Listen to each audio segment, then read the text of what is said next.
Hello and welcome to Wise Words, where I'm speaking to wise women who are sharing their wisdom about what they do in their business and sometimes in their personal life too. Today I'm joined by an incredible fellow Yorkshire speaking amazing woman, and so I'm just going to ask her to introduce herself.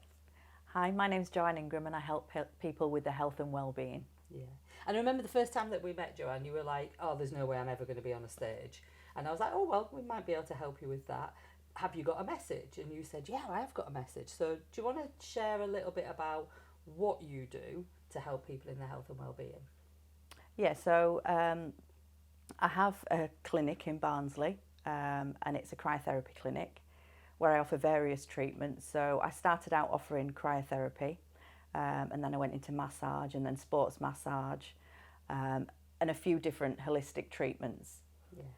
What is the cryotherapy? So cryotherapy is ice therapy, Oh. and it's the extreme cold temperatures are produced with liquid nitrogen. So I offer targeted cryotherapy, which is mainly for injuries and pain, and then whole body cryotherapy, as well as treating injuries and pain. It helps with a whole number of other issues. So it helps with improving sleep, inflammation, anxiety and depression. It improves mood.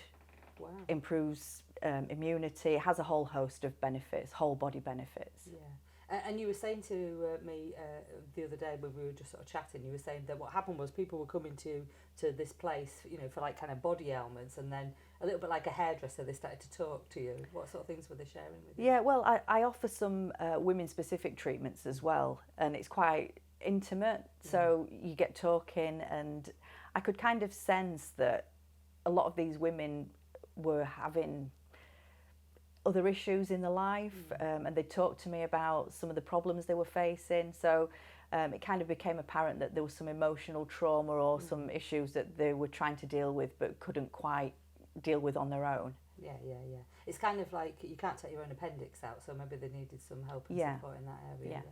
And I know you were on stage quite recently, so yes, for being on stage and sharing your message. But obviously in that story, I remember there was a bit where you'd been doing it's like some bodybuilding because you'd got yourself in shape, hadn't you? And I mean, you were sort of pushing yourself into new areas.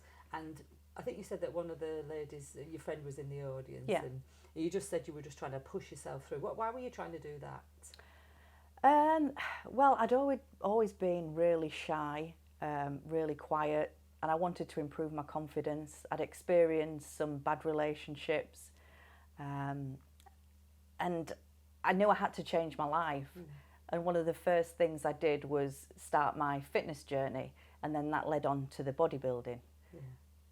And then I know you did share that, I mean, I don't know how to quite put it because it sounded such a horrific time of your life, but you didn't have just one problematic relationship, you had a few, didn't you? What was one of the, if you don't mind sharing, what was one of the worst, maybe the darkest moments that you had in those relationships? Well, in my first relationship, it was quite violent, and at one point I was strangled and to the point of being unconscious, and I thought I wouldn't see my children again.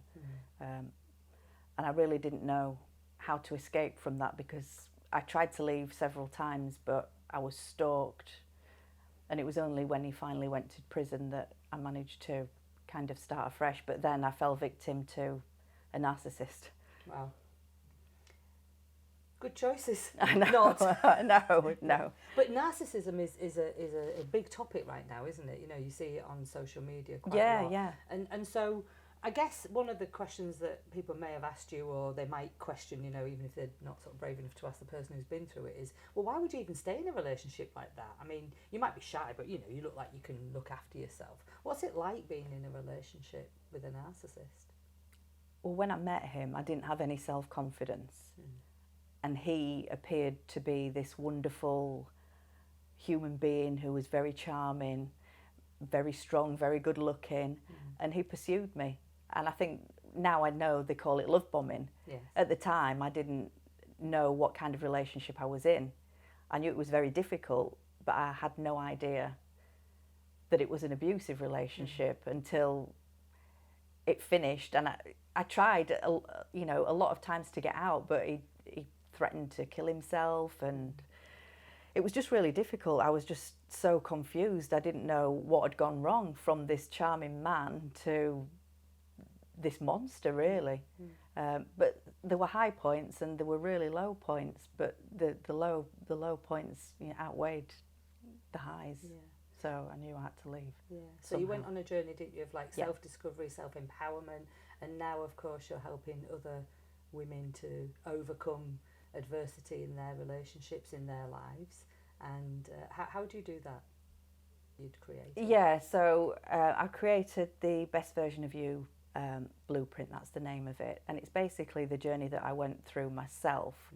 So when I left those two relationships, I would say I was in despair. I didn't know how to make my life better, but I knew kind of deep down inside that there had to be more to life than what I'd already experienced, because that took me from kind of my late teens right up to being almost 40, those two relationships. Wow. So I desperately wanted my life to get better, so I embarked on this journey. As I say, first of all, it was in fitness, and then the fitness gave me the confidence to do other things, and it kind of progressed from there. Yeah. Great. And you're a great role model for anybody who feels like they're stuck, doesn't feel enough. You know, you still have nerves now. You know, you were saying, you know, before you were getting on stage, you were like, oh my gosh, you know, am I going to be able to do this? But what I really love about you, Joanna, is that you take something, you go, I don't know if I can do it, but you know what? I'm going to put everything into it. I'm going to practice. I'm going to rehearse. I'm going to, you know, find a way out of that. It's almost like you were controlled for so long that now you've taken back the control of your life. Does that resonate? Yeah, I was desperate to make my life better, and I would do anything to make it better. Yeah. I would try anything. Yeah. And I know in your talk you talk about how you read lots of books. And, yes. For example, you referred to The Secret, and now you're still looking for The Secret. It's well hidden, isn't it? And so if anybody else wanted to find out a bit more about how to work with you, where would they be able to get in contact with you? So I'm on Facebook under Cryotherapy Barnsley, and I've also got a website which is www.cryotherapybarnsley.co.uk. I'm on Instagram as well, but mainly through those two mediums. Great. We'll pop the links below so that you can connect with Joanna.